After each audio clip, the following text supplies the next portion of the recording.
सुरू करू? हो करा. Got it. Okay.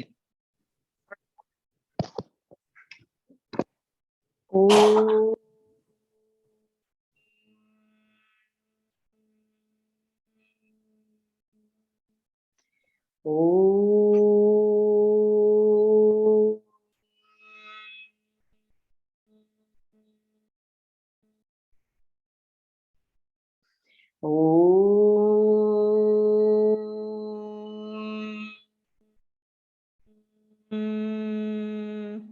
ॐ सहनावतु सहनौ भुनक्तु सह वीर्यं करवावहै तेजस्विनावधीतमस्तु मा विद्विषावहै।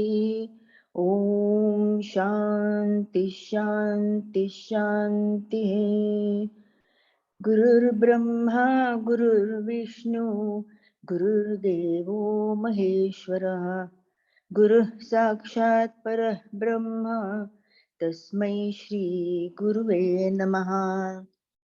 अलंकापुरी पुण्यभूमी पवित्र तिथे नांदतो ज्ञानराजा सुपात्र तया आठवीता महापुण्यराशी नमस्कार माझा सद्गुरु ज्ञानेश्वराशी।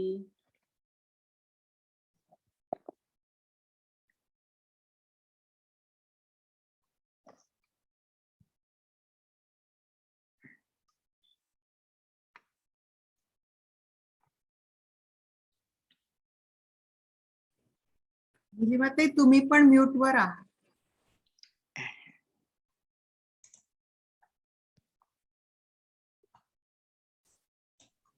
मला खूप अरे येत बापरे. होतं म्हणून मी याच्यावर गेले. हा, आपण 14व्या अध्यायावर आहोत आणि आजचा गोषवारा आशाताई सांगणार आहे. आहेत का आशाताई आलेल्या?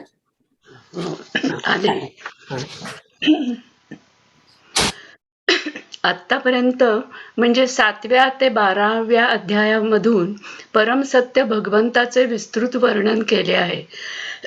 13, 14, 15 हे उपनिषदावर आधारित असून 14वा अध्याय 13व्याच्या सातत्यमय विस्तार समजता येईल. 13व्या अध्यायात स्पष्टपणे विशद केले आहे की विनम्र भावाने ज्ञानाची जोपासना केली तर मनुष्य भौतिक जंजाळातून मुक्त होऊ शकतो. त्यामागील पानावरून पुढे जाण्यासारखा ह्या 14व्या अध्यायाचे नावच गुणत्रय विभाग योग. तर या सत्व रज तम हे प्रकृतीपासून निर्माण होणारे 3 गुण निर्विकार आत्म्याला देहात बद्ध करून ठेवतात. या 3 गुणांचे संतुलन कसे असावे, व्युत्पत्ती कशी, हे फोड करून सांगितले आहे. या त्रिगुणाची महती सर्वश्रुत असली तरी सत्वगुण सुद्धा अहंकाराने दूषित होऊ शकतो हे नव्याने इथे समजले. एकूण 3ही गुण सगळ्यांच्या कमी अधिक प्रमाणात असतात, पण त्यांचे कमी अधिक प्रमाणाचे आंदोलन फारच दोलायमान असले तर ते घातक ठरते.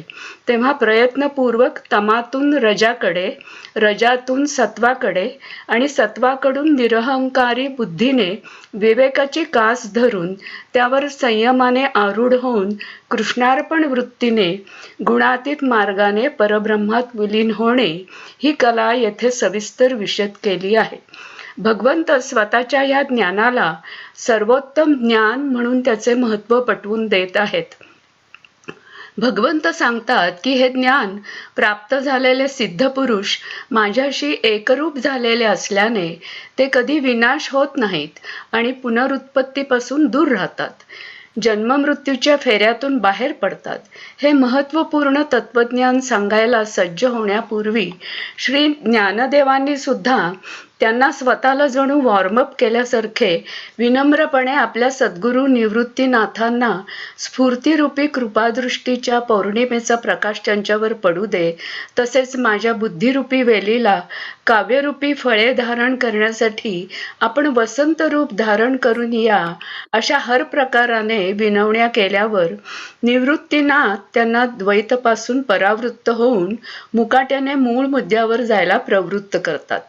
त्यावेळी ज्ञानदेव या महत्वपूर्ण तत्वज्ञानाला प्रखर अग्नीसारखे समजून इतर ज्ञानाला गवताप्रमाणे धरून चालतात, तेव्हा मला त्यांच्या हरिपाठातील अभंगाची हरि उच्चारणी अनंत पापराशी तृण अग्निमेळे समरस झाल्याची आठवण झाली. त्यानंतर सृष्टी निर्मितीच्या मागची गूढ तत्वे विशद करताना ज्ञानदेव अनंत दाखले देऊन महद्ब्रह्म म्हणजे माया हे सृष्टीचे बीज ठेवण्याचे ठिकाण, त्यात जगत उत्पत्तीचे बीज ठेवतो,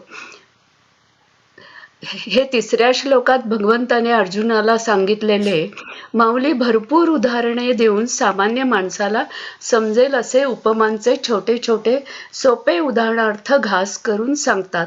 जसे की वाग्दत्त वधूसारखे अर्जुन आपल्या सर्वांगाचे जणू कानात रूपांतर करून एकात्मतेने श्रीकृष्णाने विश्वासाने अर्पण केलेले प्रगल्भ ज्ञानामृत साठवून ठेवण्यात मग्न आहे.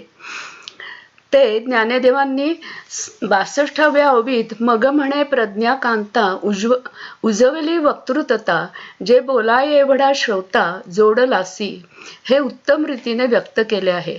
13व्या अध्यायातील सृष्टी निर्मितीची मूळ कल्पना येथे आणखी पुढे नेऊन सांगितले की त्रिगुणात्मक रूपाच्या संग बीजामुळे अज्ञानी प्राण्यांचे पीक येते.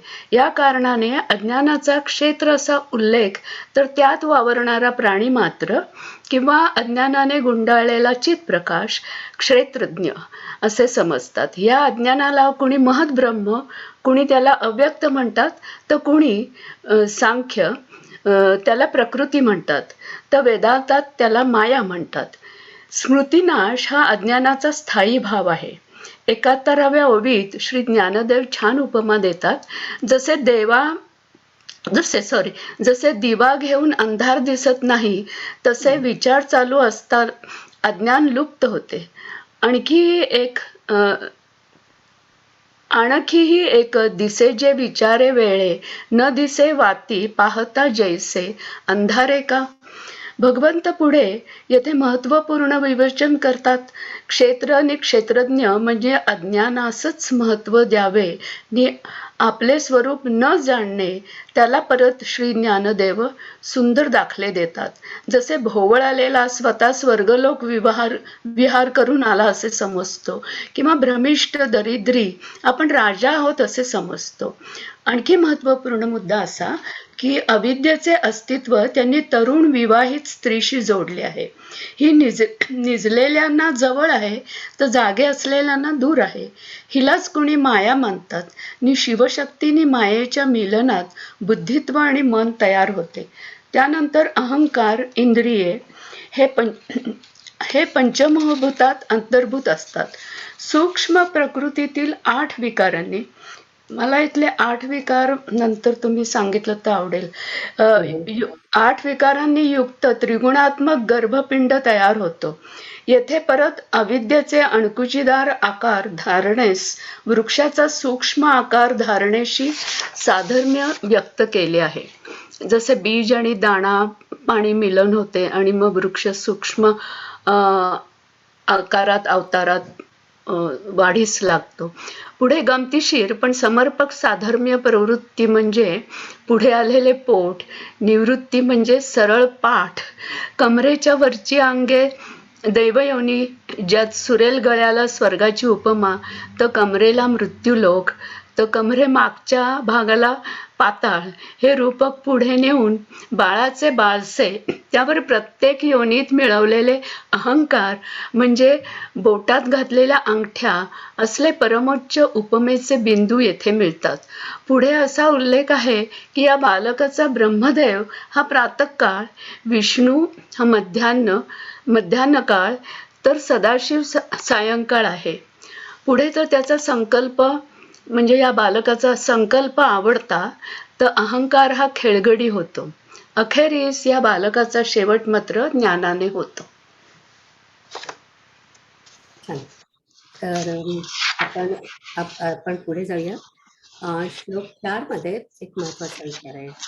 तर त्याच्यामध्ये सांगितलंय की आपल्याला प्राण्यांची अनेक शरीरं दिसत नसली तरी त्यात फक्त मीच आहे, म्हणजे ब्रह्मच आहे असे सांगितलंय. आणि ओवी 129 मध्ये त्यांनी सांगितलंय, आता मिया मज दावियेला शरीरी वेगळाला, असं भगवान म्हणतात आहे. म्हणजे अनेक शरीर असलं तरी त्या सगळ्यामध्ये ब्रह्म एकच आहे. आणि हा महत्वाचा मुद्दा 4थ्या श्लोकात आहे. नंतर 5व्या श्लोकामध्ये आपण अहंकाराचे गुण आणि त्यामुळे होणारी बंधनं बघणार आहोत. तर मला वाटतं 4 आणि 5 ज्योती वाचणार आहे ना, तिथे जाऊया.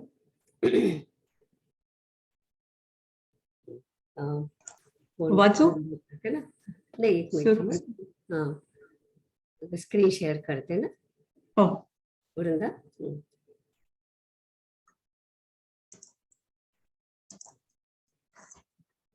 सुरू कर. सर्वयोनिषु कौन्तेय मूर्तयः सम्भवन्ति याः तासां ब्रह्म महद्यो निर्रहं बीजप्रदः पिता. हे कौन्तेया, सर्व योनींमध्ये जी शरीरे निर्माण होतात त्या सर्वांचे कारण आई माया आहे आणि बीज पेरणारा पिता मी आहे. या कारणास्तव मी बाप, महद ब्रह्म ही आई व अर्जुना जगदंबर हे मूल आहे. आता निरनिराळी शरीरे पाहून तुझ्या चित्तात भेद येऊ देऊ नकोस, कारण की या सर्व शरीरात मन, बुद्धी, अहंकार व पंचमहाभूते ही जी जगातील 8 तत्वे आहेत ती एकच आहेत. अरे अर्जुना, एकाच देहामध्ये निरनिराळे भिन्न आकाराचे अवयव नाहीत काय? त्याप्रमाणे हे एक मिनिट विचित्र. एकच मिनिट. तिने ते 8 कुठले विचारले होते ना, तर त्याचं उत्तर इथेच आहे म्हणून मी ते बोलले नव्हते. तर आता आपण त्याला म्हटलं ना, पंचेंद्रिय आणि मन, बुद्धी, अहंकार असे ते 8 तत्व त्यांनी सांगितलं. पण त्यांना 8 विकार पाहिजे होते ना. 8 तत्व त्यांनी म्हटलंय ना. अच्छा, मला वाटलं होतं 8 विकार काय आहेत असे. हो, मला पण 8 विकार विचारायचं. ओके, हा, तत्व नाही. नंतर होते. हा, 8 विकार. Okay, go ahead.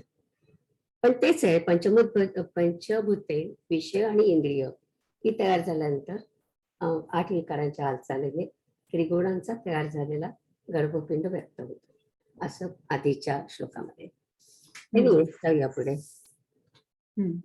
पुन्हा बोलू आपण त्याच्याबद्दल. वाचते.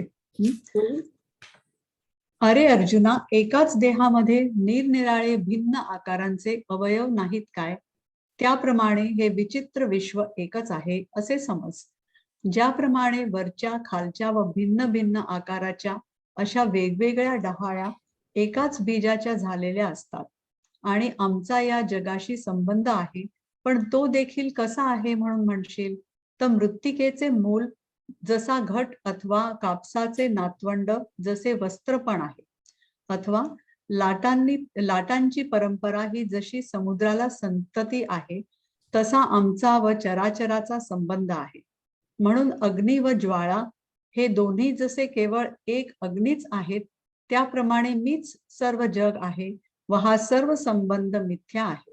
झालेल्या जगाने जर मी झाकला गेलो तर जगपणाने कोण प्रकाशतो? माणकाच्या तेजाने माणिक लोपले जाते काय?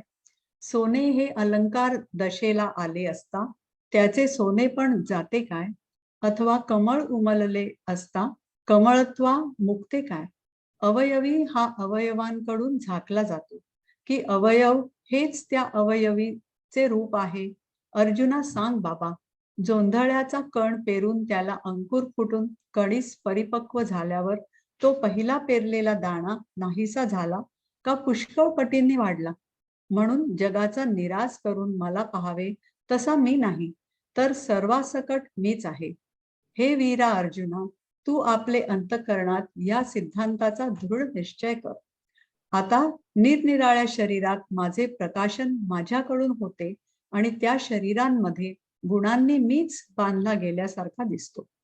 हे अर्जुना, ज्याप्रमाणे स्वप्नामध्ये आपले मरण आपणच आपल्या कल्पनेने तयार करून त्या स्वकल्पित मरणाचे दुःख आपण स्वतःच भोगावे, अथवा एखादी पांढरी वस्तू पिवळी दिसली म्हणजे आपणास कावीळ झाली असे समजते.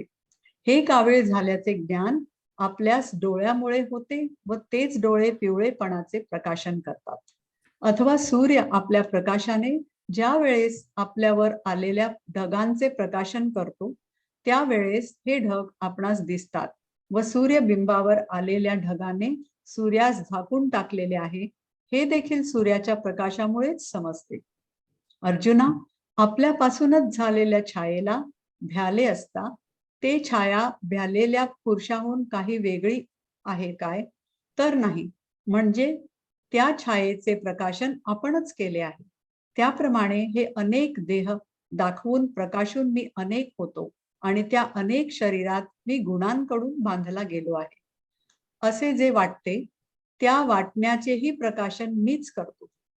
माझे मला यथार्थ ज्ञान असणे हे गुणांचा बंध दिसत असून त्या बंधाकडून न बांधले जाण्यास कारणीभूत होते व आपल्या यथार्थ स्वरूपाच्या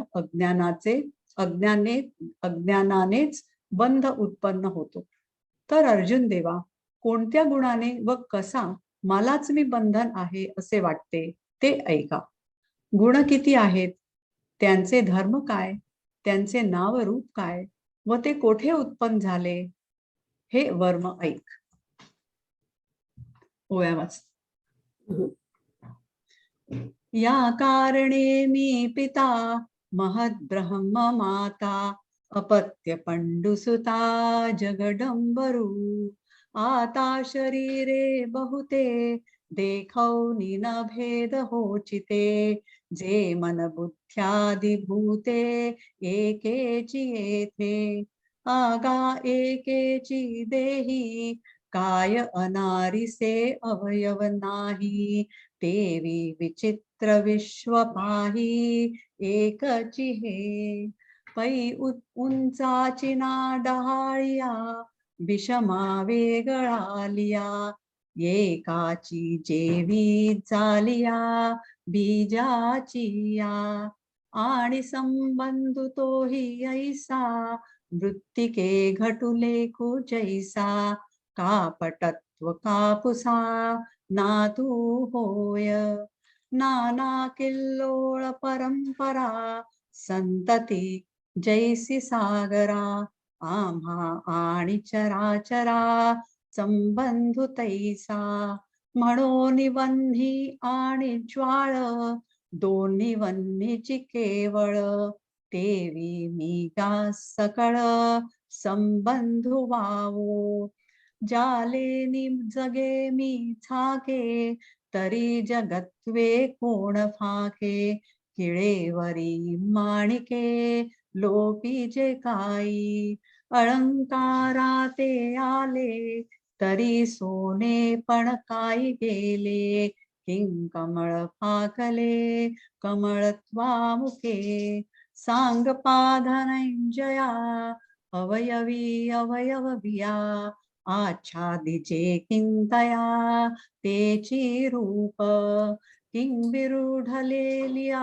जोंधळा कणिसाचा निर्वाळा वेचला किं आगळा दिसत असे म्हणून जग परवते सारुनी पाहिजे माते तैसा नव्हे उखिते आघवे मीची हा तुसाचो कारा निश्चयाचा खरा गाठी बांधवीरा जीवाची ये आता मी या मजताविला शरीरी वेगळाला गुणी मीची बांधला ऐसावडे जैसे स्वप्नी आपण उठवुनिया आत्ममरण भोगीचे गा जाण कपिध्वजा काकवळा ते डोळे प्रकाशोनी पिवळे देखती तेन्ही कळे तयासीची नाना सूर्य प्रकाशे प्रगटी तै अप्रभासे तो लोपला हेही दिसे सूर्येची की पै आपण पेनी जालिया छाया गा आपुलिया बिहोनी बिहालिया आन आहे तैसी ये नाना देहे दाऊनी मी नाना होये तेथ ऐसा बंधू आहे तेही देखे, बंधुकान बंधीजे हे जाणणे मजची, मी बंधू ऐसा आवडे ते परियेसा अर्जुन देवा, गुण किती किं धर्म काही अया रूप नाम, हे झाले हे वर्म अवधारीजे. खूप छान वाचलंस. फक्त ते 35वा ओवी तिथे निघालेली हो आहे. जरा ते ना हा. त्याचा छंद वेगळा आहे जरा 35व्या नाही, शाळेचा. तिथे 35वी ओवीच मिसिंग आहे. एकदम 36व्यावर पण गेलो. हो तर हो बंधुकान बंदीचे हे जाणणे मज माझे, नेणनेनी उपजे आपलेनी. हो तरी माझ्याकडे कोण नाहीये ते, ऐसा, हा नाहीये माझ्याची बंधू माझ्याकडे. ऐसा. माझ्या मिस पुस्तकात आहे. हा. अच्छा मग मिसप्रिंट आहे माझी ती. हा, म्हणजे तुम्ही इथे शेअर. थोडं मिस्टेक आहे, पण एकच ओळी राहिली होती, पण खूप छान ओके वाचलं. चालू ओके पुढे. हम्म. हा 5वा. हम्म. सत्वं रजस्तम इति गुणाः प्रकृती संभवाः, निबध्नन्ति महाबाहो देहे देहिनमव्ययम्. हम्म. सत्व रज व तम असे हे गुण आहेत व ही प्रकृती यांची जन्मभूमी आहे. हे महाबाहो, हे गुण देहामध्ये अविनाशी जो देही आत्मा त्याला बंधन करतात असे दिसते. तरी सत्व रज तम या तिघांनाही गुण म्हणतात आणि प्रकृती ही यांची जन्मभूमी आहे. त्या 3 गुणात सत्वगुण हा उत्तम आहे, रजोगुण मध्यम आहे व तमोगुण हा सहज कनिष्ठ आहे. ज्याप्रमाणे एका देहाच्या ठिकाणी वयाच्या 3 अवस्था बाल्य, तारुण्य व वार्धक्य भासतात, त्याप्रमाणे एकाच अंतःकरण वृत्तीच्या ठिकाणी त्रिगुणत्व भासते असे समज. अथवा हिणकस धातू सोन्यात मिळवला असता जसे जसे त्या सोन्याचे वजन वाढत जाते तसे तसे सोने 5 रुपये तोळा किमतीपर्यंतच्या कसाचे हलके होते. आळसामुळे सावधपणा नाहीसा झाल्यावर मग गाढ झोप दृढ होऊन बसते. त्याप्रमाणे अज्ञानाचा अंगीकार करून बाहेर पडलेली वृत्ती ज्या वेळेस फैलावते त्यावेळेस ती सत्व रज होऊन तम देखील होते. अर्जुना, यांना गुण असे म्हणतात असे समज. आता हे गुण आत्म्याला कसे बांधतात ते वर्म दाखवितो. तर आत्मा हा जीव दशेत थोडासा प्रवेश करतो न करतो, अज्ञानाचा थोडासा स्वीकार करतो न करतो, तोच हा देह मी आहे असे म्हणण्यास आरंभ करतो. जन्मापासून तो मरणापर्यंत सर्व देह धर्माच्या ठिकाणी ममत्वाचा जन्म मरण वगैरे हे देहाचे सर्व धर्म आहेत, ते माझे आहेत असा अभिमान घेतो न घेतो तोच ज्याप्रमाणे माशाच्या तोंडात आमिष पडल्यावर लगेच धीवर गळास हिसका देतो. तरी सत्वरजतम तिघांसीही हे नाम, आणि प्रकृती जन्म भूमिकायया. येत सत्व ते उत्तम, रजते मध्यम, तिन्ही माझी तम साविया धारे. हे एकेची वृत्तीचा ठाई, त्रिगुणत्व आवडे पाही. वयस्सात्रय देही येकी जेवी, का मिळाले निकीडे जव जव तुक वाढे. तव तव सोनेही न पडे पांचिका कसी. पैसावधपण जैसे वाहविले आळसे, सुषुप्ती बैसे घणावोनी. तैसी अज्ञानांगिकारे निघाली वृत्ती विखुरे. ते सत्वरजद्वारे तमही होय. अर्जुना गा जाण यया नाम गुण, आता दाखवू खुण बांधिती जेते. तरी क्षेत्रज्ञ तसे आत्मा मोटका पैसे, हे देह मी ऐसे मुहूर्त करी. आजन्म मरणांती देहधर्मी समस्ती, ममत्वाची सुती घेना जव.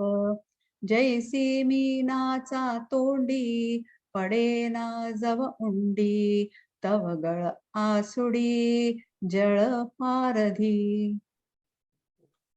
छान. आता पुढचं लीना वाचते. तर 6वा श्लोक ते 8वा श्लोक. आता आपण पाहिलं की हे सगळे गुण येतात ते प्रकृतीमधून येतात आणि सत्वरजतम अशा गुणांनी अहमवृत्ती बांधली जाते.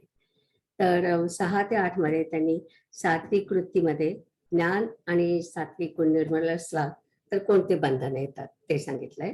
नंतर मग रजवृत्तीमध्ये कर्म करून प्रवृत्तीमध्ये कर्म करत असतानाच त्याला आसक्ती, तो आसक्तीमध्ये मानतो. आणि तमवृत्तीमध्ये निद्रा, आळस, प्रमाद, प्रमाद म्हणजे जे करू नये ते करणं, असा तो आळसामध्ये मानला जातो. तर आता आपण 6 आणि 7 आधी बघूया. लीना. मी सुरू. तत्र सत्वं निर्मलात्व प्रकाश कमनामयं सुखसंगेन वदनाति ज्ञानसंगेन चानघ.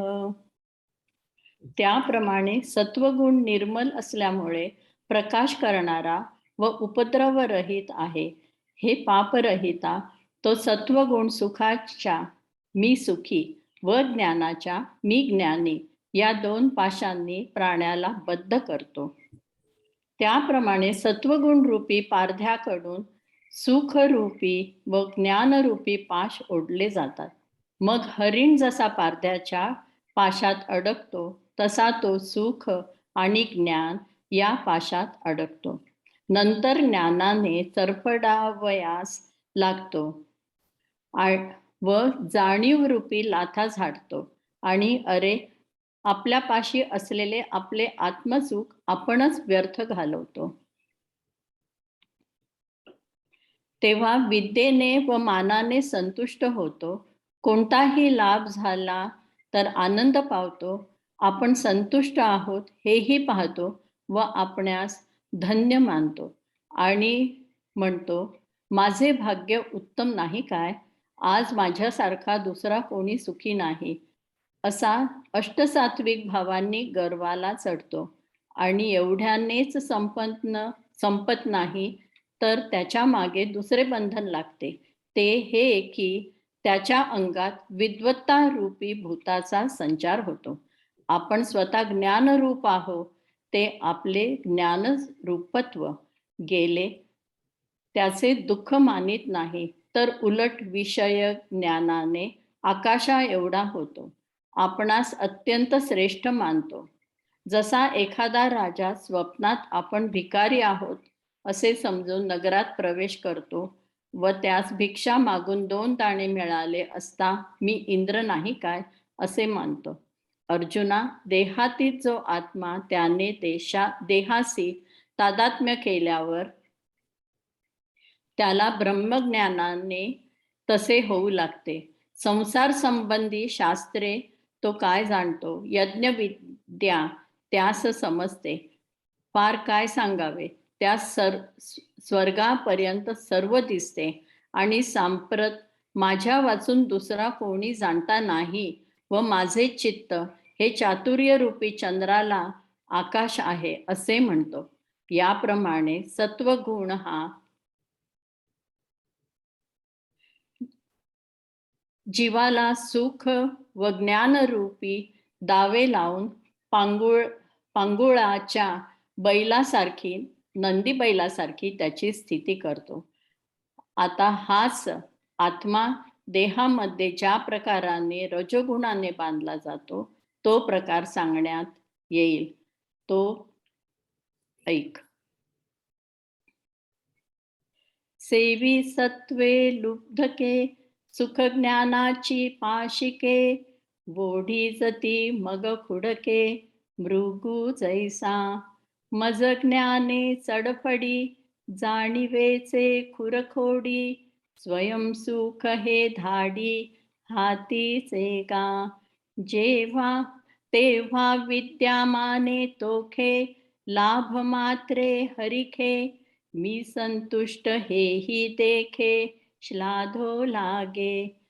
म्हणे भाग्य ना माझे, आजी सुखिये नाही तुझे, विकाराष्टके पुंजे सात्विकाचेनी, आणि येणे ही न सरे, लांकण लागे दुसरे, जे विद्वत्तेचे भरे भूत अंगी, आपणची ज्ञान स्वरूप आहे, ते गेले हे दुःख न वाहे, की विषय ज्ञाने होये गगना एवढा, राहो जैसा स्वप्नी रंकपणे रिघे धानी, तो दोना दाणा मानी इंद्रू नामी, तैसे गा देहातीता झाले या देहवंता, हो लागे पंडुसूता बाह्य ज्ञाने, प्रवृत्तीशास्त्र बुझे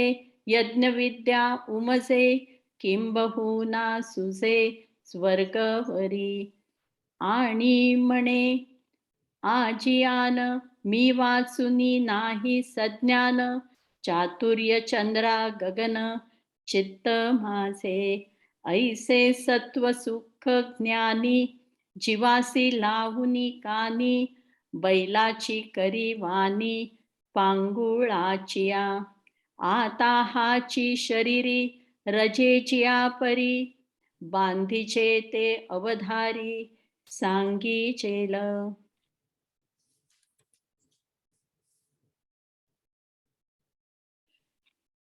रजोरागात्मकं विद्धि तृष्णा संगसमुद्भवं, तन्निबध्नाति कौन्तेय कर्मसंगेन देहिनम्. रजोगुण हा अभिलाष रूप असून तृष्णा व आसक्ती ही यापासून उत्पन्न होतात असे समज. हे कौंतेया, तो कर्मपाशाने म्हणजे मी अमुक करीन, मी तमुक करीन अशा तृष्णेने प्राण्याला बद्ध करतो. रजोगुणाला रज हे नाव याच कारणाकरिता आहे की तो रजोगुण जीवाला विषयात रंजविण्याची कला जाणतो व रजोगुण हा अभिलाषाचे, लोभाचे, नेहमीचे, कधी कमी न होणारे तारुण्य आहे. या रजोगुणाने अंतःकरणात थोडासा प्रवेश केल्याबरोबर तो जीव कामाच्या मस्तीत येतो आणि मग तो विषयांच्या चिंतनरूपी वाऱ्यावर स्वार होतो. पेटलेल्या अग्निकुंडात तूप शिंपडले व त्यात आणखी विजेच्या अग्नीने ते प्रदीप्त झाले असता त्या अग्नीस हे कमी आहे अथवा हे जास्त आहे असे म्हणता येईल काय? त्याप्रमाणे इच्छा खवळते व दुःखासकट सर्व गोष्टी गोड वाटतात व इंद्राचे वैभव, ऐश्वर्य सुद्धा थोडे वाटू लागते. तशा प्रकारे इच्छा वाढल्यावर कुठे गेली? तशा प्रकारे इच्छा वाढल्यावर मग जरी मेरू पर्वत हाती आला तरी तो असे म्हणतो की यापेक्षाही आणखी भयंकर श्रमाने मिळणारे एखादे स्थान असेल तर तेही मिळविण्याच्या खटपटीस लागू. जवळचे असलेले आज खर्च केले तर उद्या काय करावे असा तो अतितृष्णेने मोठ्या धंद्याला आरंभ करतो. कवडीवरून आपले जीवित ओवाळून टाकतो आणि गवताच्या काडीच्या प्राप्तीने कृतकृत्यता जन्माला आल्याचे सार्थक समजतो. स्वर्गाला गेले असता तेथे काय खावे असे म्हणतो व म्हणून याकरिता यज्ञ करावण्यास धावतो. व्रतांमागे व्रते आचरण करतो. इष्ट व पूर्त कर्म करतो व काम्य कर्मान वाचून दुसऱ्या कशाला हाताने स्पर्श करीत नाही.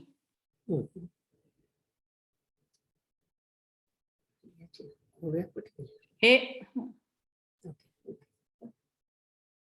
कंटिन्यू करू ना? हे अर्जुना, जसा ग्रीष्म ऋतूचा शेवटला वारा एक क्षणभर विश्रांती घेणे जाणत नाही, त्याप्रमाणे हा रजोगुणी पुरुष व्यापार करीत असता दिवस अथवा रात्र म्हणत नाही. रजोगुणापुढे मासा कसा चंचल आहे. जसा स्त्रीचा नेत्र कटाक्ष चंचल असतो तसा तो रजोगुणी पुरुष चंचल असतो. विजेमध्येही तसा चंचलतेचा वेग नसतो. तितक्या वेगाने स्वर्ग व संसार यांच्या उत्कट इच्छेने कर्मरूपी अग्नीमध्ये प्रवेश करतो.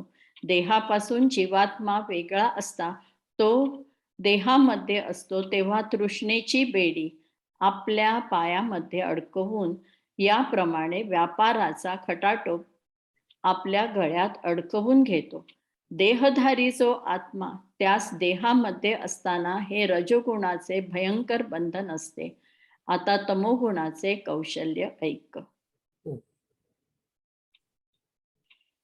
हे रजयाची कारणे जेव्हा ते रंजवू जाणे, जीवा ते रंजवू जाणे, हे अभिलाखासे तरुणे सदाची गा.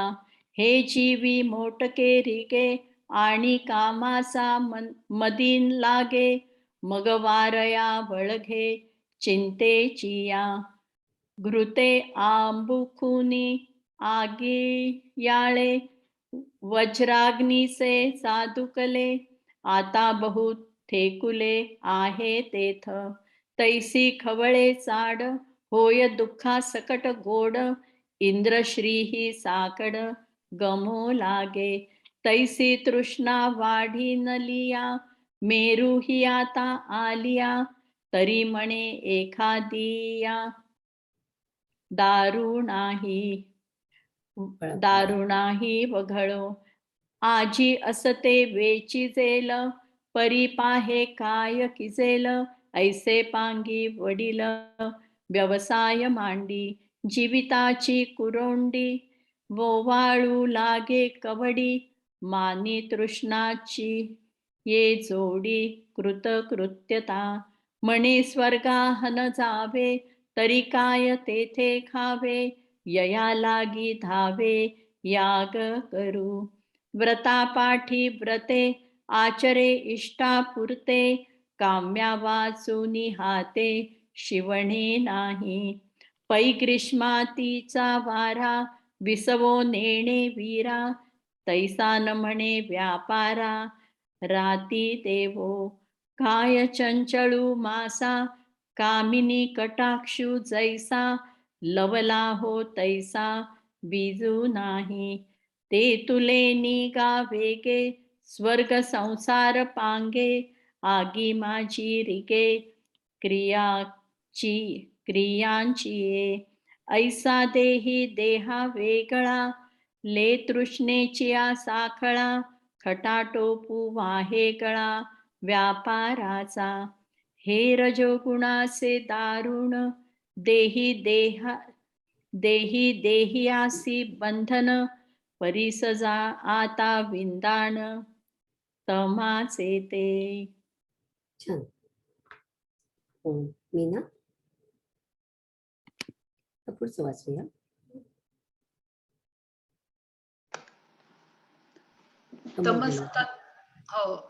तमस्तज्ञानजं विद्धि मोहनं सर्वदेहिनां, प्रमादालस्य निद्राभिः तन्निबध्नाति भारत.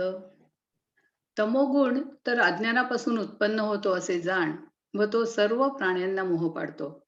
हे भारता, प्रमाद म्हणजे दुष्कृत्य, आळस आणि निद्रा यांनी म्हणजे या 3 पाशांनी तो प्राण्याला बद्ध करतो. व्यवहाराची ही दृष्टी ज्या पडद्याने मंद होते असा तमोगुणाचा पडदा आहे, व जो तमोगुण मोहरूपी रात्रीतील काळा ढग आहे, त्या तमोगुणाला केवळ अज्ञानाचा जिव्हाळा आहे, व ज्या तमोगुणाच्या योगाने सर्व जीव भ्रष्ट होऊन वाटेल तसे कर्म करतात. अविचार हाच या तमोगुणांचा महामंत्र आहे, व तो तमोगुण मूर्खपणारूपी दारूचे भांडे आहे. हे राहू दे. जो तमोगुण जीवाला मोहनास्त्र म्हणजे भूल पाडणारे अस्त्र आहे. अर्जुना, तो तमोगुण अशा प्रकारे युक्ती तयार करून देह हाच आत्मा असे समजणाऱ्याला जखडून बांधतो आणि चराचरात कोणत्याही शरीरामध्ये हा खरोखर एकच माजू लागला की मग तेथे तमोगुणाशिवाय दुसरी गोष्टच नसते. सर्व इंद्रियांच्या ठिकाणी जाड्य येते. मनामध्ये मूर्खपणा उत्पन्न होतो व ती दोघे म्हणजे मन व इंद्रिये आळसाच्या दृढपणाचा आश्रय करतात. तो अंगाला आळेपिळे देतो व कोणतेही काम करण्याविषयी त्याला कंटाळा असतो व एका पाठीमागून एक अशा एकसारख्या नुसत्या जांभया देतो. अर्जुना, त्याचे डोळे जरी उघडे असले तरी त्याला दिसत नाही व कोणी हाक मारली नाही तरी ओ म्हणून उठतो. जमिनीवर पडलेल्या धोंड्यास जसे एका बाजूहून दुसऱ्या बाजूला फिरणे माहीत नसते, त्याप्रमाणे तो मारलेली मुरकुंडी केव्हाही सोडत नाही. पृथ्वी पाताळात जावो अथवा आकाश अंगावर कोसळून पडो, परंतु उठावे हा विचार मनात येण्याचे त्यास माहीत नसते. आळसामुळे सुस्त पडले असता योग्य काय अथवा अयोग्य काय हे सर्व तो अंतःकरणात आठवत नाही व जेथे पडला असेल तेथे लोळावे अशी त्याची बुद्धी असते. तो दोन्ही तळहात वर करून गाल धरतो आणि दोन्ही गुडघ्यात डोके घालतो आणि आणि निद्रेविषयी त्याच्या अंतःकरणात चांगली आवड असते आणि झोप यावयास लागली म्हणजे स्वर्ग सुखही तुच्छ आहे असे तो म्हणतो. ब्रह्मदेवाचे आयुष्य मिळावे आणि मग निजूनच राहावे या वाचून दुसरा नादच नाही. सहज वाटेने जात असता कलंडून जरी पडला तरी त्याचा डोळा लागतो आणि जर त्यास झोप आली तर तो अमृत सुद्धा घेत नाही. जसा एखादा आंधळा रागावून कामाला निघाला म्हणजे तो कोणीकडे जाईल व कोठे पडेल याचा नेमच नसतो, त्याप्रमाणे हा तमोगुणी पुरुष द्वेषाच्या आवेशात कोणत्या एखाद्या वेळी काम करण्यास निघाला असता काय करील याचा नेम नाही. केव्हा कसे वागावे, कोणाशी काय बोलावे, अमुक एक गोष्ट साध्य आहे की असाध्य आहे हेही त्यास कळत नाही. अरे, ज्याप्रमाणे पतंग हा सर्व वणवा मी आपल्या पंखानेच पुसून घ्यावा या उत्कट इच्छेने वणव्यात उडी घेतो, त्या पतंगाप्रमाणे हा तमोगुणी पुरुष एखाद्या धोक्याच्या कामाकडे वळतो व जे काम करू नये ते करण्याची त्यास प्रबळ इच्छा असते. फार काय सांगावे, याप्रमाणे त्यास भलतेच करणे आवडते. याप्रमाणे तमोगुण हा निद्रा, आळस व प्रमाद या 3 प्रकारांनी निरुपाधिक व शुद्ध अशा आत्म्याला बांधतो. ज्याप्रमाणे अग्नीचे लाकूड व्यापले असता अग्नी हा लाकडाच्या आकाराचा दिसतो अथवा पोकळी ही घटात सापडली असता तिला घटाकाश म्हणतात. अथवा ज्यावेळी सरोवर पाण्याने भरलेले असते तेव्हा त्यात चंद्राचे बिंब प्रतिबिंब होते व त्यामुळे चंद्र सरोवरात बांधला गेल्यासारखा वाटतो. तसे आत्मत्व हे गुणात भासल्यामुळे आत्मा हा गुणांनी बांधल्यासारखा वाटतो. व्यवहाराचेही डोळे मंद जेणे पडळे, मोहरात्रीचे काळे मेहुडे जे. अज्ञानाचे जी आले तया एका लागले, जेणे विश्व भुलले नाचत असे. अविवेक महामंत्र जे मौढ्य मद्याचे पात्र, हे असो मोहनास्त्र जीवासी जे. पार्था ते गातम रचुनी ऐसे वर्म, चौखुरी देहात्म मानियाते. हे एकची कीर शरीरी माझो लागे चराचरी, आणि तेथ दुसरी गोठी नाही. सर्वेंद्रिया जाड्य मना माझी मौढ्य, माल्ला ती दाढ्य आलस्याचे. अंगे अंग मोडामोडी कार्य जाती अनावडी, नुसती परवडी जांभी यांची. उघडियाची दिठी देखणे नाही किरीटी, नाळविताची उठी वो म्हणूनी. पडलिये धोंडी नेणे कानी मुरडी, तयाची परी मुरकुंडी उकलू नेणे. पृथ्वी पाताळी जावो का आकाशही वरी येवो, परी उठणे हा भावो उपजो नेणे. उचितानुचित आघवे झासुरता नाठवे जिवे, जेथीचा तेथ लोळावे ऐसी मेधा. उभवनी करतळे पडी गाये कपोळे पायाचे शिरियाळे मांडू लागे आणि निद्रेविषयी सांगू जीवी आती लागू झोपी जाता स्वर्गू वावो म्हणे.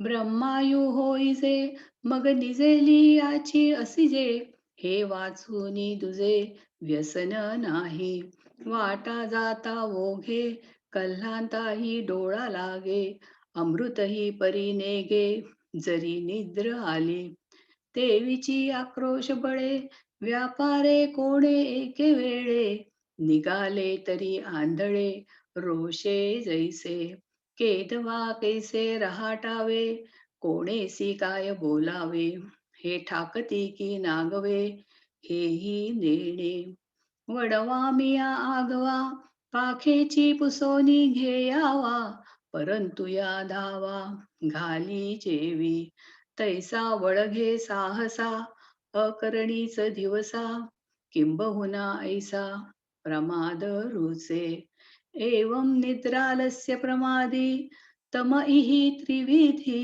बांधे निरुपाधी चोखटाते जैसा वन्ये काष्टीभरे तैसे दिसे काष्ठाकारे व्योम घटे आवरे ते घटाकाश नाना सरोवर भरले तै चंद्रत्व तिथे बिंबले तैसे गुणाभासी बांधले आत्मत्व गमे.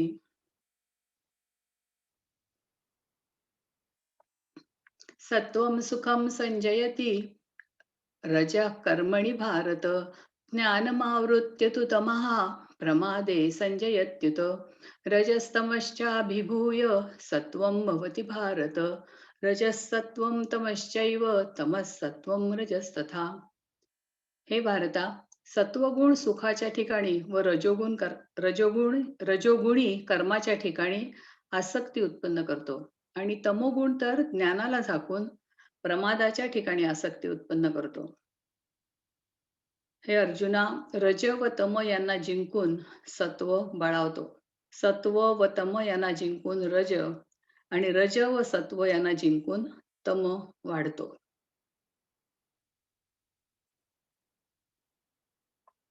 परंतु कफ व वात यास मागे सारून जेव्हा पित्त देहात व्यापते तेव्हा ते पित्त देहाला जसे संतप्त करते अथवा पावसाळा व उन्हाळा यास जिंकून म्हणजे हे गेल्यावर जेव्हा थंडीच दिसते तेव्हा आकाश हे थंडगार असे होते अथवा जागृत अवस्था व स्वप्नावस्था नाहीशी होऊन जेव्हा गाढ निद्रेची अवस्था प्राप्त होते तेव्हा क्षणभर चित्तवृत्ती जडमूल होते.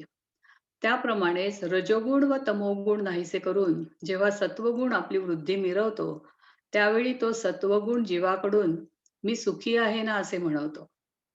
त्याचप्रमाणे सत्वगुण व रजोगुण हे नाहीसे होऊन जेव्हा तमोगुणाची वृद्धी होते तेव्हा आत्मा हा सहजच प्रमादी म्हणजे चुकी करणारा होतो. त्याच रीतीने सत्वगुणास व तमोगुणास पाठीमागे सारून जेव्हा रजोगुण उठतो तेव्हा कर्मा वाचून दुसरे काही सुंदरच नाही असे देहराच जो आत्मा तो मानतो. 3 गुणांची वृद्धी कशी होते याचे निरूपण 3 श्लोकांनी तुला सांगितले हे समज. आता सत्वादी वृद्धीचे लक्षण आदरपूर्वक ऐक. परिहरुनी कफवात जैदेही आटोपे पित्त तैकरी संतप्त देह जेवी कावरीश आतप जैसे जिणोनी शीतची दिसे तेव्हा होय हिवैसे आकाश हे नाना स्वप्न जागृती लोपून ये सुषुप्ती तैक्षणू एक चित्तवृत्ती तेची होय तैसी रजतमे हारवी जै सत्व माजू मिरवी तै जीवा करवी म्हणवी सुखिया नामी तैसेची सत्वरज लोपुनी तमाचे भोज वळघे ते सहज प्रमादी होय तया गिया परिपाठी सत्वतमाते पोटी घालुनी जेव्हा उठी रजोगुण. तेव्हा कर्मा वाचून काही आन सौंदर्याची नाही. ऐसे मानी देही देह राजू. त्रिगुण वृद्धी निरूपण ती श्लोकी सांगितले जाण. आता सत्वादी वृद्धी लक्षण सादर परिसा.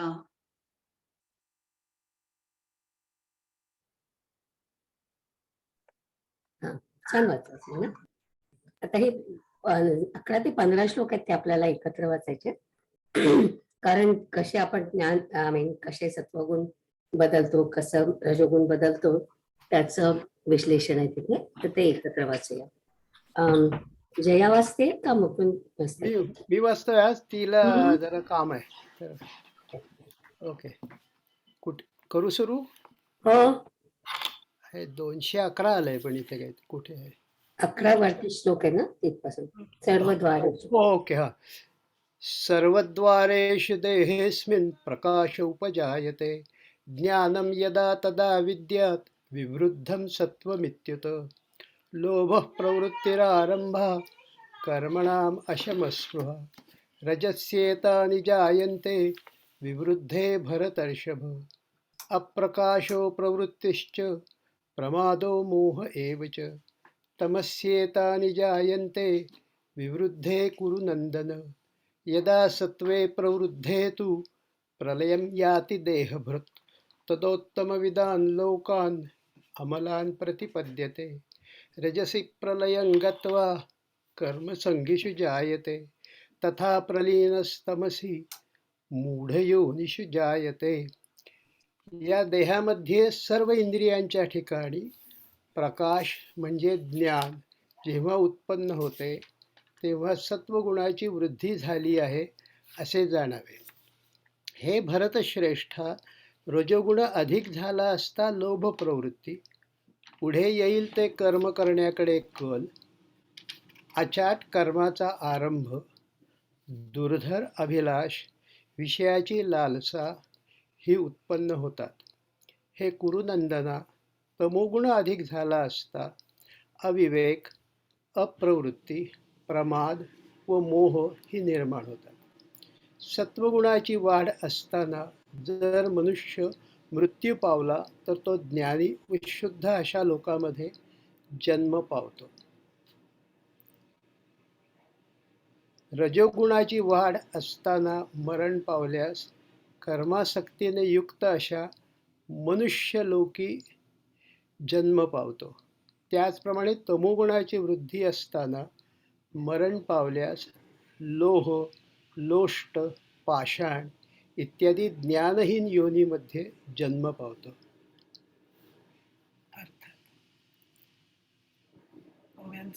बाबा अर्जुना, रजोगुण व तमोगुण यांच्यावर जय मिळवून जेव्हा सत्वगुण या देहात वाढतो तेव्हा जी लक्षणे होतात ती अशी असतात की वसंत ऋतूत ज्याप्रमाणे सुवास कमलाच्या पाकळ्यामध्ये न मावता बाहेर पडतो तशी बुद्धी आतमध्ये न मावता बाहेर पडते. सर्व इंद्रियांच्या अंगणात विवेक पहारा करतो व हातापायांच्या ठिकाणी खरोखरच डोळे होतात. म्हणजे हातपाय हे कर्मेंद्रिय असूनही त्यांना चांगले व वाईट निवडण्याची शक्ती येते. राजहंसापुढे दूध व पाणी यांचे मिश्रण ठेवले असता त्या राजहंसाच्या चोचीचे टोक जसे त्या मिश्रणातील दूध व पाणी यांची वेगळी करते, त्याप्रमाणे पापपुण्य निवडण्यात इंद्रियेच परीक्षा करणारी होतात. व त्यावेळेला अरे अर्जुना, इंद्रिय निग्रह हाच आपण होऊन सेवा चाकरी करीत असतो. जे ऐकू नये ते कामच वर्ज्य करतात, जे पाहू नये ते दृष्टीच टाकून देते, ज्याचा उच्चार करू नये ते जीभच टाळते.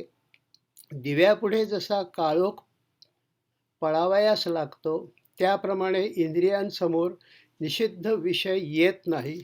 पावसाळ्याच्या दिवसात जसा महानदीला अपरंपार पूर येतो त्याप्रमाणे सर्व शास्त्रात बुद्धी पसरते. अर्जुना, पौर्णिमेच्या दिवशी ज्याप्रमाणे चंद्राचा प्रकाश आकाशात सर्वत्र पसरतो, त्याप्रमाणे ज्ञानात वृत्ती सर्वत्र पसरते. वासना एकत्र होतात. एक ब्रह्मप्राप्तीशिवाय विषयीच काय ती वासना असते. संसाराकडे मनाची असलेली धाव कमी होते व मन विषयांना विटते. याप्रमाणे सत्वगुण वाढतो, तेव्हा ही लक्षणे खरोखर दिसतात. आणि अशा स्थितीत जर मृत्यू घडला तर जशी घरामध्ये विपुल संपत्ती आहे आणि त्याचप्रमाणे त्या संपत्तीवाल्याची वृत्ती उदार असून त्याच्या अंगी धैर्य आहे, तर मग इहलोकात कीर्ती आणि परलोकात सुख त्यास का मिळू नये? अथवा सुकाळ, धान्य व जल यांची विपुलता प्राप्त होऊन मेजवानीचा प्रसंग यावा आणि त्याच वेळी आपले आवडते मनुष्य जे मृत होऊन गेलेले असल्यामुळे ज्याच्या भेटीचा बिलकुल संभव नव्हता, असे आवडते मनुष्य स्वर्गातून पाहुणे म्हणून यावे. अर्जुना, मग त्या चांगल्या गोष्टीला दुसरी जोड आहे काय? त्याप्रमाणे सत्वगुणाच्या वृद्धीत मरण आले असता तो सत्वगुणाने स्वभावतः युक्त अशा जन्माशिवाय दुसरीकडे कोठे जाईल? कारण की आपल्या गुणांनी श्रेष्ठ असा जो चांगला सत्वगुण तो बरोबर घेऊन जो पुरुष भोगांना योग्य असे हे शरीर टाकून निघतो, असा जो अकस्मात जातो तो पुन्हा सत्वाचाच नवा होतो. त्याला पुन्हा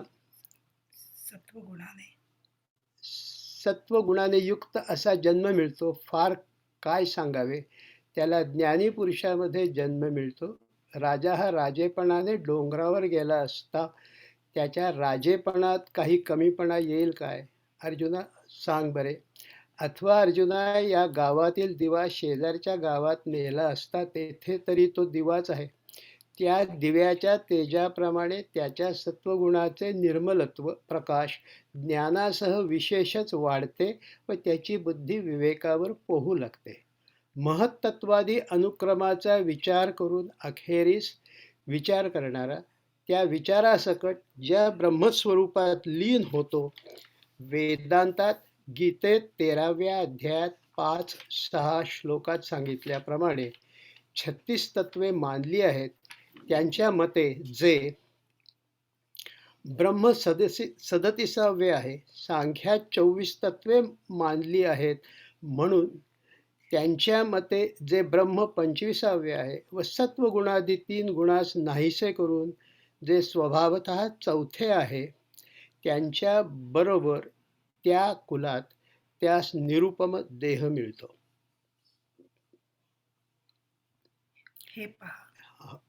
हे पहा, याचप्रमाणे ज्यावेळी तमोगुण व सत्वगुण खाली तोंड करून बसतात, कमी होतात व रजोगुण ज्या वेळेला वृद्धी पावतो, तेव्हा रजोगुण शरीररूप गावात आपल्या कार्याचा धुमाकूळ घालतो.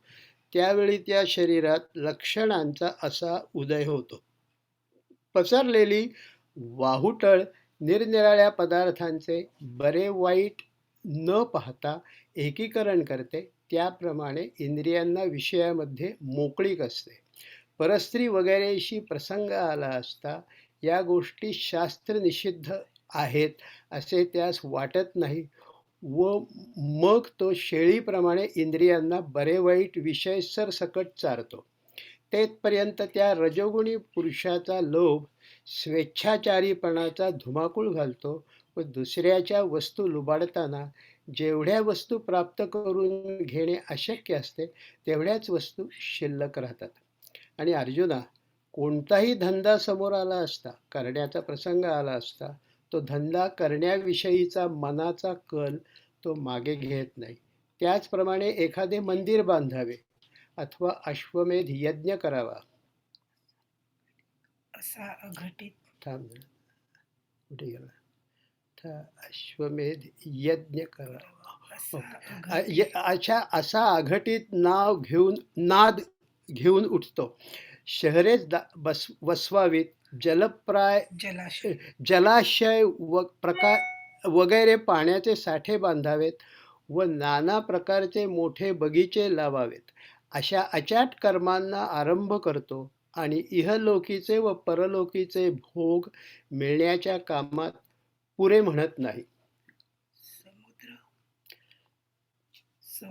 समुद्र दुर्धर खरा, पण तो या रजोगुणी पुरुषाच्या अभिलाषांपुढे हार खाईल. अग्नीला कितीही जळण घातले तरी त्याची तृप्ती होत नाही. असा तो दुर्भर आहे खरा, परंतु त्या पुरुषाच्या अभिलाषांच्या दुर्भरत्वापुढे अग्नीची 3 कवड्या किंमत नाही. असे त्याच्या अभिलाषांच्या ठिकाणी दुर्भरत्व असते. त्याची विषयतृष्णा ही मनाच्या पुढे पुढे आशेची धाव घेते व तो सर्व विश्व इच्छेच्या पायाखाली घालतो. याप्रमाणे रजोगुणाचा उत्कर्ष झाला म्हणजे ही लक्षणे टवटवीत व्यक्त होतात व अशा लक्षणांच्या समुदायात जर देह पडला तर या सर्व लक्षणांनी युक्त असा तो रजोगुणी पुरुष दुसऱ्या देहात प्रवेश करतो, परंतु ती मनुष्याचीच योनी असते. हे पहा, एखादा भिकारी चैनीने राजवाड्यात बसेना का, तर तेवढ्यावरून तो राजा होईल काय? बैलाला जरी श्रीमंताच्या लग्नाबरोबरच्या मंडळींनी गाडीला जोडून नेला तरी त्याच्या कपाळाचा कडबा खरोखर चुकत नाही. म्हणून व्यापारामुळे ज्यांना रात्रंदिवस विसावा मिळत नाही अशा प्रकारच्या लोकांच्या पंक्तीस तो जुंपला जातो, तशांच्या कुळात तो जन्मतो. फार काय सांगावे, जो रजोगुणांनी बनलेल्या वृत्तीच्या उत्कर्षरूपी डोहात बुडून मरण पावतो, तो कर्मठांच्या कुलात जन्मतो. त्याचप्रमाणे जेव्हा पुढे रजोगुण व सत्वगुण नाहीसे करून तमोगुण उन्नतीला येतो, त्यावेळेची जी लक्षणे देहाच्या आत बाहेर असतात ती आता आम्ही सांगतो. ती चांगल्या श्रोत्र बळाने लक्षपूर्वक ऐक. तर जसे अमावस्येच्या रात्रीचे आकाश सूर्य व चंद्र यांनी रहित असते तसे त्याचे मन होते. त्याप्रमाणे अंतःकरण पूर्णपणे विचारशून्य व रिकामे असते व तेव्हा त्या अंतःकरणात सारासार विवेकाची गोष्ट नाहीशी होते. बुद्धी जडपणात धोंड्यालाही दाद देत नाही, मागे सारते. तेथपर्यंत तिने मऊपणा टाकलेला असतो आणि त्याची स्मरणशक्ती देशोधडी झालेली दिसते. शरीराच्या आत बाहेर अविवेकाचा अतिरेक ढळढळीत दिसतो व त्या तमोगुणाच्या ठिकाणी एकट्या मूर्खपणाची देवघेव होते. तमोगुणी पुरुषाच्या इंद्रियरूपी दारासमोर आचार भ्रष्टता रूपी हाडे रोवलेली असतात. त्यावरून हा निश्चितच तमोगुणी आहे असे समजले जाते. या तमोगुणी पुरुषाच्या क्रिया आचार भ्रष्टतेकडे जातात, म्हणजे तो मरेपर्यंत भ्रष्टाचरण करतो. पहा, आणखी त्याच्या ठिकाणी एक लक्षण दिसते ते हे की जसे घुबडास अंधारातच दिसते त्याप्रमाणे या तमोगुणी पुरुषास वाईट कर्मे करण्यात चित्ताला स्फुरण चढते. त्याप्रमाणे निषिद्ध कर्म म्हटले की वाटेल त्या निषिद्ध कर्म करण्याच्या उत्कट इच्छेत सापडतो व ती निषिद्ध कर्माविषयीची इच्छा पूर्ण करण्याकरिता त्याची इंद्रिये धाव घेतात. हा तमोगुणी पुरुष दारू न पिता झोकांड्या खातो, संनिपात वायूशिवाय बरळतो आणि वेडा मनुष्य जसा प्रेमा वाचून भुलतो तसा त्याचे चित्त तर पण ती उन्मनी अवस्था. याप्रमाणे जे उन्मत्त मोहाकडून वश केले जातात, फार काय सांगावे. जेव्हा तमोगुण आपल्या सामुग्रीने पूर्णपणे वाढतो तेव्हा तो अशी ही चिन्हे पोचतो आणि ह्याच तमोगुणाच्या उन्नतीचा प्रसंग असताना जर मरणाचे ठिकाण प्राप्त झाले तर तो तमोगुणी पुरुष तितक्याच तमोगुणांसह पुढला जन्म घेतो. मोहरीचे झाड आपला मोहरीपणा बियात साठवून आणि या मग स्तंभ जर कोणाचे? 254. मग जर आपले अंग टाकील तर ते मोहरीचे झाड मरेल व त्या बीजापासून जो अंकुर फुटेल त्याला मोहरीपणाशिवाय दुसरी गोष्ट आहे काय? अग्नी हा दिव्याची ज्योत होऊन अग्नीपासून दिवा लावल्यावर मग तो पहिला अग्नी जरी विझला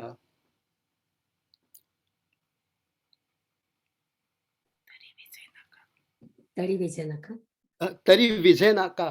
कारण हं. विझेना का?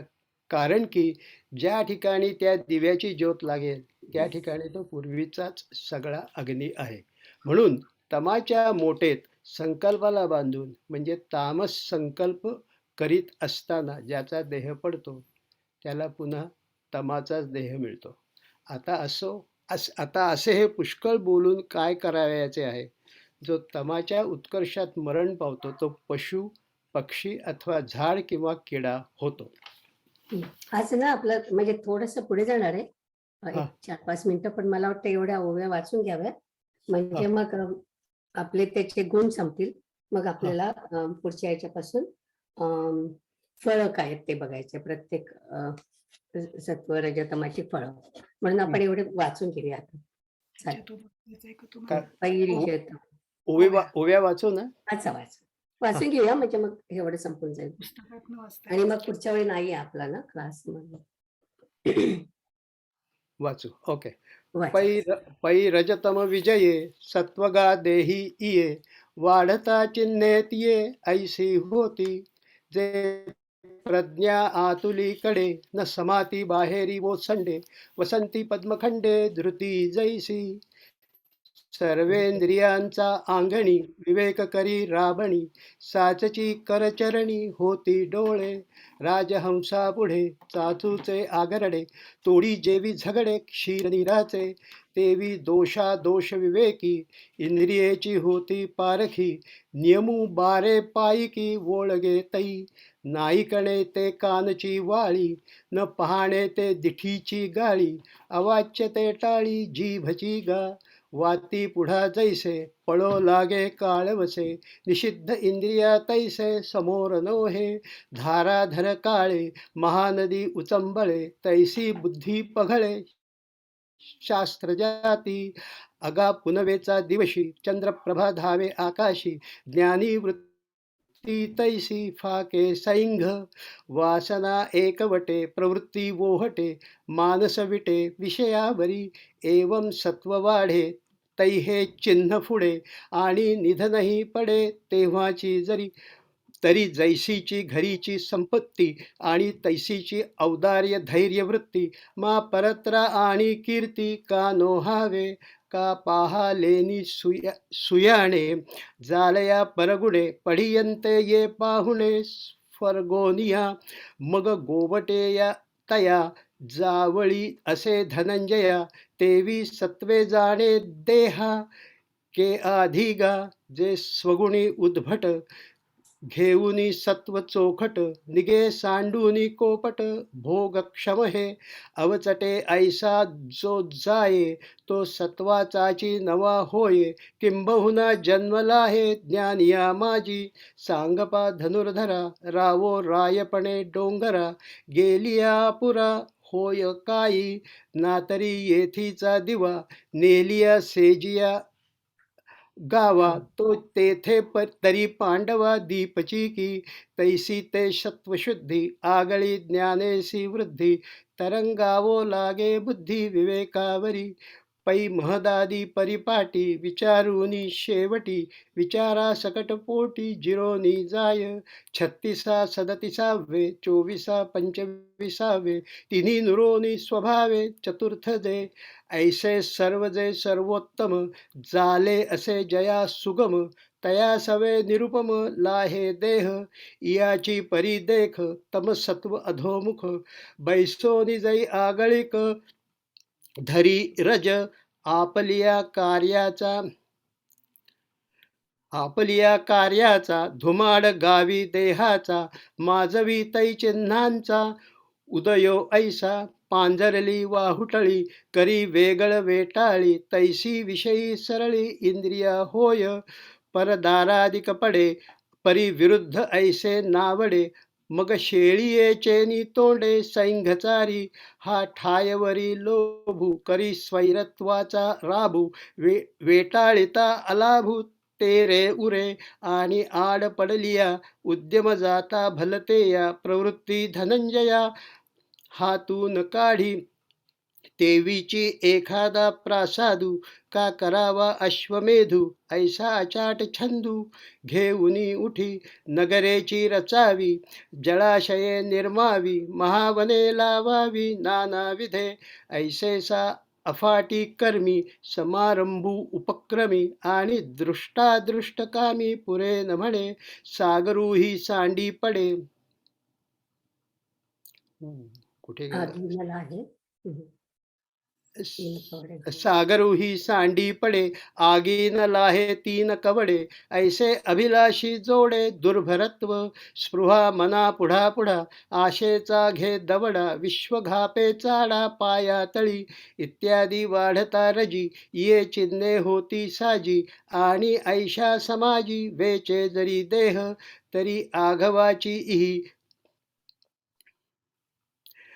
परिवारला आवी देही रिगे परी योनीही मानुषीची सुरवाडेसी भिकारी वसोपा राज मंदिरी तरी काय अवधारी रावो होईल बैल तेथे करबाडे हे न चुकेगा पुढे नेईजे का वऱ्हाडे समर्थाचेनी म्हणून व्यापारा हाती उत्संतू देहाना राती तैसयाचिये पांती जुंपिजे तो कर्मजडाचा ठाई किंबहुना होय देही जो रजो वृद्धीचा डोही बुडोनी निघे काय निघे निघे निमे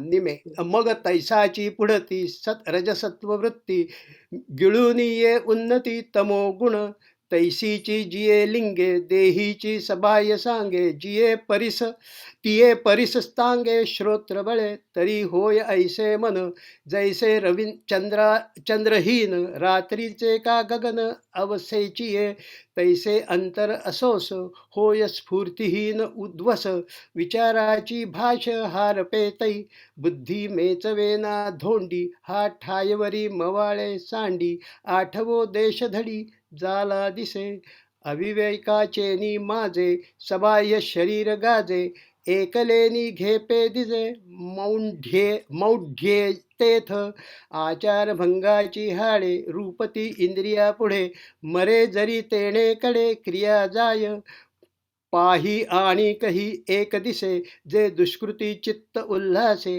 अंधारी देखणे तै जैसे डुडुळाचे तैसे निषिद्धाचे नावे भलतेही भरे हावे तिये विषयी धावे घेती करणे मदिरान घेता डुले संधिपाते विण बरळे निष्प्रेमेची भुले पिसे जैसे चित्त तरी गेले आहे परी उन्मनी ते नोहे ऐसे माल्हाची तिजे मोहे माजिरेनी किंबहुना ऐसेसी ये चिन्हे तम पोशी जै वाढे आयतीसी आपुलिया आणि हेची होय प्रसंगे मरणाचे जरी खागे तरी तेतुलेनी रिगे तमेसी तो राईपणे बीजी साठवूनिया अंगत्यजी मग विरुढे तै दुजी गोठी आहे गा पै होऊनी दीपकलिका येरू आगी विझोका का जेथ लागे तेथ असका तोची आहे म्हणोनी तमाचिये लोथे बांधोनिया संकल्पाते देह जाय तै मागवते तमाचेची होय आता काय येणे बव्हे जो तमो वृद्धी मृत्यूला आहे तो पशु का पक्षी होय झाड का कृमी.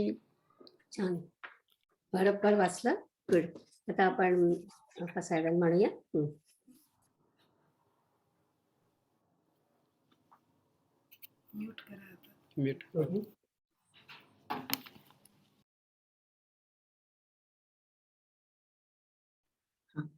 आता विश्वात्मके देवे येणे वाग्यज्ञे तोषावे तोषोनी मज द्यावे पसाय दान हे जे खळाची व्यंकटी सांडो तया सत्कर्मी रती वाढो.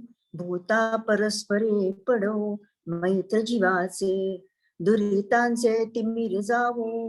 विश्वस्व धर्म सूर्ये पाहो जो जे वांछील तो ते लाहो. प्राणी जात वर्षत सकळ मंडळी ईश्वर निष्ठांची मांदियाळी. अनवरत भूमंडळी भेटतो भूता. चला कल्पतरूंचे आरव चेतना चिंतामणीचे गाव. बोलते जे अर्णव पियुषाचे चंद्रमे जे अलांछन. मार्तंड जे तापहीन तो सर्वाही सदा सज्जन. ते सर्वाही सदा सज्जन सोय रे होतो. किंबहुना सर्व सुखी पूर्ण होवो नीती लोकी. भजिजो आदि पुरुखी अखंडित आणि ग्रंथोपजीविते. जीविये विशेषी लोकी ये दृष्टादृष्ट विजये होवावेजी. येथे म्हणे विश्वेश्वरावो हा होईल दान पसावो. येणेवरे ज्ञानदेवो सुखिया झाला. ओम पूर्णमदं पूर्णमिदं पूर्णात् पूर्णमुदच्यते पूर्णस्य पूर्णमादाय पूर्णमेवावशिष्यते. ओम शांती शांती शांती. हरिओम. श्री गुरुभ्यो नमः. हरिओम.